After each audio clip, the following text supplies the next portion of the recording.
अब दिन की रोशनी फैल रही थी और हर चीज़ वाज़ेह तौर पर नजर आ रही थी। वो फौजी हेलीकॉप्टर था जो बंदर के ऊपर से गुजरकर जैसलमेर की तरफ चला गया था। मैं मुड़कर सीता की तरफ देखने लगा। उन दोनों की लाशें भेजी गई हैं। सीता ने कहा, उनके साथ 2 आदमी भी गए हैं। मैंने कहा, क्या ऐसा मुमकिन है कि अपने एक साथी की हलाकत के बाद इसराइली एजेंट वापस चले गए हों? सिर्फ 2 आदमी गए हैं, सीता ने जवाब दिया। अगर वो दोनों यहूदी भी थे तो कम से कम 5 इसराइली एजेंटों को यहाँ मौजूद होना चाहिए, क्योंकि मेरी मालूमात के मुताबिक इस कैंप में ट्रेनिंग के लिए 8 यहूदी एजेंटों की खिदमत हासिल की गई थी। एक मर गया। अगर 2 चले गए तो 5 को अब भी कैंप में मौजूद होना चाहिए। कैंप में अब जिंदगी बेदार हो रही थी। लोगों की नकलो हरकत दिखाई देने लगी। हम नीचे आ गए। मैं मंदिर की सीढ़ियों पर बैठ गया और सीता चाय बनाने के लिए बावर्ची खाने में चली गई। मैं रात को अगरचे एक लम्हे को भी नहीं सो सका था, लेकिन उस वक्त भी नींद मेरी आंखों से कोसों दूर थी। मैं इस यहूदी के बारे में सोच रहा था जिसे गुज़श्ता रात हमने मौत के घाट उतारा था। मुझे 100% यकीन था कि उसके कत्ल की इतला न सिर्फ दिल्ली बल्कि इसराइल भी पहुंच चुकी होगी। दिल्ली और तल उबैब में तो खलबली मची होगी। ये यहूदी एजेंट एक बाकायदा मुआहदे के तहत यहाँ आए थे और उनकी हिफाजत की जिम्मेदारी हिंद सरकार पर आयद होती थी। हो सकता है इसे एक यहूदी के कत्ल से इसराइल ये मुआहदा मनसूख करके अपने आदमियों को वापस बुला ले, लेकिन मैं नहीं समझता था कि ऐसा होगा। मुसलमानों के खिलाफ यहूदो हनूद के अज़ाइम से पूरी दुनिया वाकिफ़ थी। उन्हें तो हर मुल्क में और हर सतह पर मुसलमानों को नुकसान पहुँचाना था।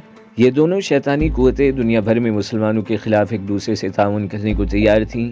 पाकिस्तान की एटमी कुव्वत बनने से कई साल पहले भी यहूदियों और हिंदुओं ने पाकिस्तान के खिलाफ एक नहायत घिनौनी साजिश तैयार की थी।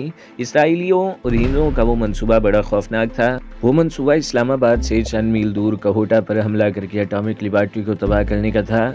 इंडियन एयरफोर्स के जगवार तैयारे श्रीनगर एयरपोर्ट पर तैयार खड़े थे।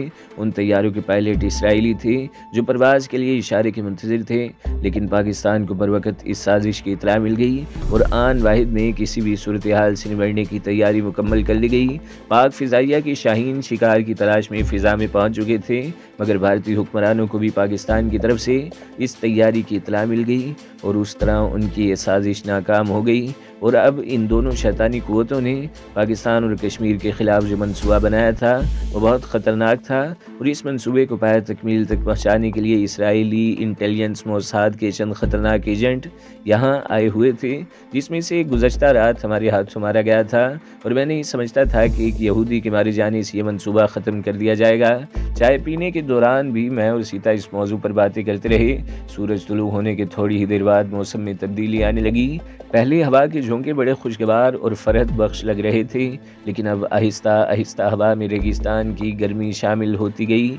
8 बजे के करीब एक जीप को मंदिर की तरफ आते देखकर हम मोहतात हो गए। जीप मंदिर के सामने आकर रुकी और जुगल टिफ़िन उठाए जीप से उतरकर हमारी तरफ आने लगा। मैंने मायने खेज नज़रों से सीता की तरफ देखा। सीता के होंठों पर खफीफ सी मुस्कुराहट आ गई और वो अपने जिस्म पर चादर दुरुस्त करने लगी। जुगल हमारे लिए नाश्ता लेकर आया था। टिफ़िन के एक डब्बे में उबले हुए 4 अंडे थे, एक में आलू मेथी की भाजी और तीसरे डब्बे में 4 पराठे थे। सीता ने मुझे आंख से इशारा किया और हम बेतकल्फ़ी से ये दावत उड़ाने लगे। अगर जुगल किसी लालच में हमें तो रुमाल खिलाने पर तुला हुआ है तो हमें क्या एतराज़ हो सकता है। नाश्ते के दौरान ज़्यादातर खामोशी रही। हमने गुज़श्ता रात कैंप में होने वाली गड़बड़ का जिक्र करना मुनासिब नहीं समझा था, ताहम मैंने रात को यहाँ आने वाले सिक्योरिटी ऑफिसरों और मंदिर की चेकिंग का जिक्र करना ज़रूरी समझा था। वो किशोरी लाल होगा, मेरा एक डिप्टी है, जुगल ने कहा। उस पर भी बहुत सारी जिम्मेदारियाँ आयद हैं। रात को कैंप में जो दुर्घटना हुई थी इसके पेश नज़र उसने मंदिर को चेक करना ज़रूरी समझा होगा। कोई बदतमीज़ी तो नहीं की इसने? जुगल ने कहते हुए मायने खेज नज़रों से सीता की तरफ देखा। नहीं सरकार, उन्होंने कोई बदतमीज़ी नहीं की। पर दुर्घटना क्या हुई थी कैंप में? मैंने सवालिया निगाहों से इसकी तरफ देखा। किसी ने 2 आदमियों की हत्या कर दी, उनमें एक विदेशी मेहमान भी था, जुगल ने कहा और फिर खुद ही रात को कैंप में होने वाली गड़बड़ के बारे में बताने लगा। आखिर में वो कह रहा था, उन दोनों की लाशें आज सुबह हेलीकॉप्टर से जयपुर पहुंचा दी गई थी। विजय की लाश उसके वारसों के हवाले कर दी जाएगी और विदेशी की डेड बॉडी एक खसूसी तैयारे से तल उबैब रवाना कर दी जाएगी। मैंने तल उबैब के हवाले से कुरेदना मुनासिब नहीं समझा। हत्यारे पकड़े गए या नहीं मैंने पूछा। रात को 2 आदमियों को हिरासत में लिया गया था, जुगल ने बताया। वो दोनों ट्रबल मेकर समझे जाते थे, उनसे पूछगछ की जा रही है। उन पर सख्ती की जाएगी तो वो इस दुर्घटना की जिम्मेदारी कबूल कर लेंगे, लेकिन मुझे नहीं लगता कि असल हत्यारे हमारी गिरफ्त में आ सकेंगे। क्यों? मैंने चौंक कर इसकी तरफ देखा। ये कोई गहरी साजिश है, जुगल ने जवाब दिया। इस किस्म की साजिश तैयार करने वाले लोग आसानी से बेनकाब नहीं होते। जुगल तकरीबन 1 घंटे तक वहाँ बैठा रहा। सीता ने टिफ़िन धोए बगैर उसके हवाले कर दिया। वो जब जाने लगा तो सीता ने जानबूझकर अपने कंधे पर से चादर ढलका दी। जुगल की आंखों में अजीब सी चमक उभर आई और फिर जीप पर बैठते हुए इसने कहा था कि वो हमारे लिए रात का खाना लेकर आएगा। तुम्हारी ये आ बैल मुझे मार वाली हरकतें मेरी समझ में नहीं आ रही। जुगल के जाने के बाद मैंने सीता को घूरते हुए कहा, कभी कभी तो तुम बहुत बेवकूफ़ी की बातें करने लगते हो। सीता ने मुस्कुराते हुए जवाब दिया, मैं ये सब कुछ पेशबंदी के तौर पर करना चाहती हूँ। तहखाने का रास्ता ही तलाश कर लेना काफ़ी नहीं, हमें कुछ और मालूमात भी दरकार हैं और इस सिलसिले में जुगल ही हमारे काम आएगा। लेकिन मैं जानती हूँ कि वह आसानी से ज़ुबान नहीं खोलेगा, इसलिए मैं उसकी आतिश शौक को अंगार दे रही हूँ। तुम रॉ में रह चुकी हो, मैंने कहा, और तुम जानती हो कि सीक्रेट एजेंटों से ताल्लुक़ रखने वाले आसानी से ज़ुबान नहीं खोलते और मैं ज़ुबान खुलवाने के तरीके जानती हूँ। सीता ने मुस्कुराते हुए चादर उतार दी। मुझसे दूर रहना, मैंने उसे डांट दिया। सीता ने एक ज़ोरदार कहका लगाया और कमरे की तरफ चल पड़ी। धूप तेज़ हो रही है, मुझे तो गर्मी लग रही है और नींद भी आने लगी है। सीता कहकर कमरे में चली गई। मैं सीढ़ियों पर बैठा कुछ देर तक सामने फैले हुए रेगजार को घूरता रहा, फिर उठकर कमरे में आ गया। सीता सो चुकी थी, मैं भी इससे कुछ फासले पर लेट गया। अब मेरी आंखें बोझल हो रही थीं। लेटने के कुछ ही देर बाद मैं भी नींद की आगोश में पहुंच गया। 2 दिन और गुजर गए। जुगल हमारे लिए सुबह का नाश्ता और रात का खाना लेकर आता रहा।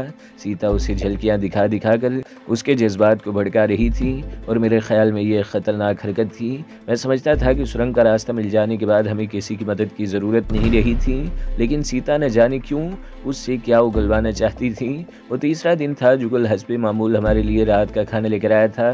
खाने के बाद मैं हाथ धोने के लिए किचन में लगे हुए नलके की तरफ चला गया। अभी मैं किचन ही में था कि सीता की हल्की सी चीख सुनकर चौंक गया और तेज़ी से किचन से बाहर आ गया। और फिर वो मंजर देखकर मेरे पूरे जिस्म में सनसनी की एक लहर सी दौड़ गई। जुगल ने सीता को अपनी बाहों में लपेट रखा था और सीता अपने आप को छुड़ाने की कोशिश कर रही थी। मुझे देखकर जुगल ने सीता को छोड़ दिया और जब मैं करीब आया तो वो दांत निकालते हुए बोला, देवी जी का पैर फट गया था, अगर मैं थाम न लेता तो गिर पड़ती। हाँ, उन्होंने मुझे बचा लिया। सीता ने भी खिसियाने अंदाज में कहा। हम इस पोजीशन में नहीं थे कि जुगल के सामने किसी किस्म का झगड़ा मोल ले सकते। अलबत्ता उसके जाने के बाद मैं सीता पर फट पड़ा। ये मौका मैंने खुद ही उसे फराहम किया था। सीता ने ढिठाई से मुस्कुराते हुए जवाब दिया, क्या मतलब, मैंने इसे घूरा? देखते जाओ आगे आगे होता है क्या। वो एक बार फिर मुस्कुरा दी। होगा ये कि तुम्हारी नीची कुची लाश रेगिस्तान में कहीं पड़ी हुई मिलेगी। मैंने गुस्से में जवाब दिया, ऐसा नहीं होगा महावीर जी। सीता मुझसे लिपट गई। सीता मिस्री की डली नहीं जिसे उठाकर मुंह में डाल लिया जाए। तुम क्यों घबराते हो? मुझ पर कोई आंच नहीं आएगी। और वैसे क्या ख्याल है, आज रात खंडरों का एक चक्कर लगा लिया जाए? मैंने जुगल से काम की 1-2 बातें मालूम कर ली हैं। मसलन मैंने उसे अपने से अलग करते हुए सवालिया निगाहों से उसकी तरफ देखा।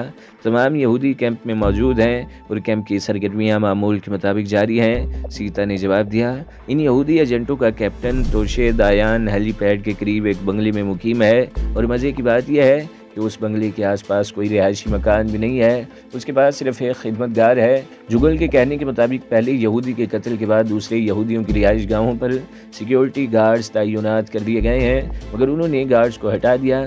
वो अपने आप को बहुत बहादुर समझते हैं। बहरहाल क्यों ना आज कैप्टन तोशे दायान से मुलाकात की जाए। हम जिस जगह सुरंग से बाहर निकले थे वो मगरिब की तरफ है और हेलीपैड मशरिक में वहाँ से बहुत दूर है। मैंने जवाब दिया, क्या हम दूसरों की नज़रों से बचकर वहाँ तक पहुँच सकेंगे? आज हम दूसरी सुरंग को आजमाएंगे। सीता ने कहा, उस सुरंग का रुख मशरिक की तरफ है और मुझे उम्मीद है कि हम अपनी मतलूबा जगह के आसपास ही कहीं निकलेंगे। ठीक है, आजमा लेने में कोई हर्ज नहीं है। मैंने जवाब दिया, जाहिर है हम यहाँ मंदिर की सेवा के लिए या आराम करने नहीं आए, कुछ ना कुछ तो करना ही होगा। बेकार बैठकर वक्त ज़ाया करने का कोई फ़ायदा नहीं था। हम 10 बजे के करीब मंदिर के तहखाने में उतर गए और इस मरतबा ढांचों के करीब से गुजरते हुए सीता को किसी किस्म का खौफ महसूस नहीं हुआ। मेरे एक हाथ में टॉर्च थी और दूसरे में वो पिस्तौल जो 3 दिन पहले उस यहूदी को कत्ल करके सीता ने अपने कब्जे में ले लिया था। सीता ने एक लंबी सी लकड़ी उठा रखी थी जो आगे से गुलेल की तरह 2 शाखों में फैली हुई थी। सुरंगों के संगम पर पहुंचकर हम कुछ देर को रुके और फिर दूसरी सुरंग में दाखिल हो गए। सीता लकड़ी से सुरंग में तने हुए जाले साफ करती जा रही थी। ये सुरंग दूसरी सुरंग की निस्बत ज़्यादा तवील साबित हुई। इसके अख्ताम पर एक कुशादा कमरा सा बना हुआ था।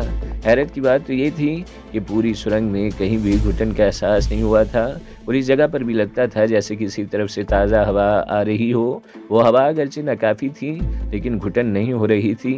सदियों पहले जब ये खुफिया सुरंगें तामीर की गई थी, इस वक्त भी इस बात का ख्याल रखा गया था कि हवा की आमदरफ जारी रहे। मैंने टॉर्च की रोशनी में कमरे की दीवारों का जायज़ा लेना शुरू कर दिया। मायूसी नहीं हुई। चंद मिनट की जुस्तजू के बाद ही मैकेनिज़्म मेरी नज़रों में आ गया। मैंने सीता की तरफ देखा। वो आज की इस मुहिम के लिए पूरी तरह तैयार होकर आई थी। चोली बहुत मुख्तसर थी और घाघरा भी घुटनों से बहुत ऊपर था। इसकी दाएं कलाई में चांदी का कड़ा था जिसे उसने उतारना ज़रूरी नहीं समझा था। क्या देख रहे हो? सीता ने मुस्कुराती हुई निगाहों से मेरी तरफ देखा। ये अंदाज़ा लगाने की कोशिश कर रहा हूँ कि तुम्हारे जाल में फंस जाने के बाद शिकार के जिंदा बच जाने के कितने फ़ीसद इम्कानात थे। मैंने कहा। 0। सीता ने जवाब दिया। मेरे जाल में फंस कर कोई ज़िंदा नहीं बच सकता। मैंने मैकेनिज़्म पर हाथ रखकर टॉर्च बुझा दी। 2-3 मरतबा हरकत देने से मैकेनिज़्म ने काम शुरू कर दिया और सामने वाली दीवार शिक हो गई। दूसरी तरफ भी एक कमरा था और मेरे ख्याल में ये तहखाना था जिसकी आधी छत टूटी हुई थी। एक तरफ सीढ़ियाँ थी जो टूटी हुई थी। सबसे नीचे वाली 2 सीढ़ियाँ सलामत थीं। बीच की 2 सीढ़ियाँ इस तरह टूटी हुई थी कि किनारे पर सिर्फ एक पैर रखने की गुंजाइश थी। खुली हुई छत से आसमान नजर आ रहा था और तारों की बहुत मध्यम सी रोशनी अगरचे ज़मीन तक पहुंच रही थी लेकिन तहखाने में अंधेरा था। मैंने सीता को टॉर्च थमा दी, वहीं रुकने का इशारा किया और एहतियात से सीढ़ियों पर चढ़कर ऊपर आ गया। ऊपर चारों तरफ शिकस्ता दीवारें थीं। एक दीवार तकरीबन 8 फीट ऊंची थी जबकि बाकी दीवारों में से कोई दीवार 3 फीट तक थी और कोई 5 फीट तक। मैं उन दीवारों से बाहर आ गया और मोहतात अंदाज में आगे बढ़ते हुए इधर उधर देखने लगा और फिर दूसरे लम्हे मेरे होंठों पर खफीफ सी मुस्कुराहट आ गई। हम बिल्कुल ठीक जगह पर सुरंग से बाहर आए थे। उस लाइन में तकरीबन 100 गज आगे वो छोटा सा बंगला था जिसकी कई खिड़कियों में रोशनी नजर आ रही थी और उससे तकरीबन 100 गज आगे हेलीपैड था जहाँ एक पोल पर सुरख बत्ती जल रही थी। सीता को जुगल से मिलने वाली ये इतलाआत बिल्कुल दुरुस्त थी कि उस बंगले के आसपास कोई और रिहायशी मकान नहीं था। आसपास बिल्कुल सन्नाटा था और किसी की मौजूदगी के आसार दिखाई नहीं दे रहे थे। मैं शिकस्ता तहखाने में वापस आ गया और सीता को सूरत हाल से आगाह करते हुए सुरंग के बाहर की तरफ मैकेनिज़्म तलाश करने लगा। इसमें ज़्यादा देर नहीं लगी। मैंने उस मैकेनिज़्म को 4-5 मरतबा चेक करके देखा ताकि पहले की तरह इन वक्त पर कोई गड़बड़ न हो जाए और फिर हम तहखाने से निकलकर मुहतात अंदाज में उन खंडरों में चलते हुए उस बंगले की तरफ बढ़ने लगे। उस बंगले के अतराफ में भी कुछ फासले पर खंडर थे। हम मकान के सामने वाले रुख पर वाक़ई एक खंडर में रुक कर दूर से उसका जायज़ा लेने लगे।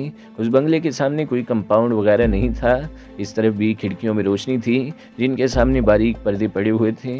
हमें ज़्यादा इंतज़ार नहीं करना पड़ा। थोड़ी देर बाद एक खिड़की के अंदर एक आदमी का साया नजर आया। वो शख्स एक कमरे से निकलकर दूसरे कमरे में चला गया और कुछ देर बाद वो बरामदे में नमूदार हुआ। वो हिंदुस्तानी था। वो चंद लम्हे बरामदे में रुका रहा फिर अंदर चला गया।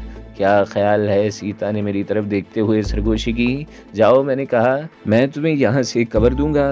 अगर कोई गड़बड़ महसूस करो तो वहाँ से भागने में देर मत लगाना। सीता खंडर से निकलकर मुहतात अंदाज में बंगले की तरफ बढ़ने लगी। बंगले के सामने 3-4 दरख्त थे। वो एक दरख्त की आड़ में खड़ी हो गई। मैं पिस्तौल लिए तैयार बैठा था।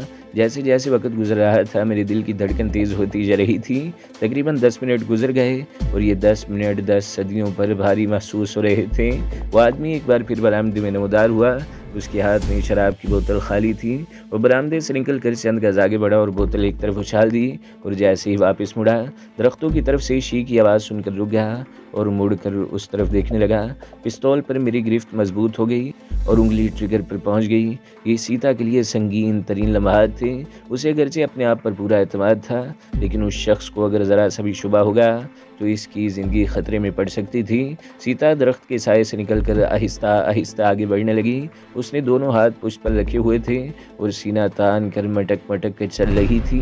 वो शख्स चंद लम्हे मुतहय्यर सी नज़रों से उसकी तरफ देखता रहा फिर तेज़ तेज़ कदम उठाता हुआ इसके करीब आ गया।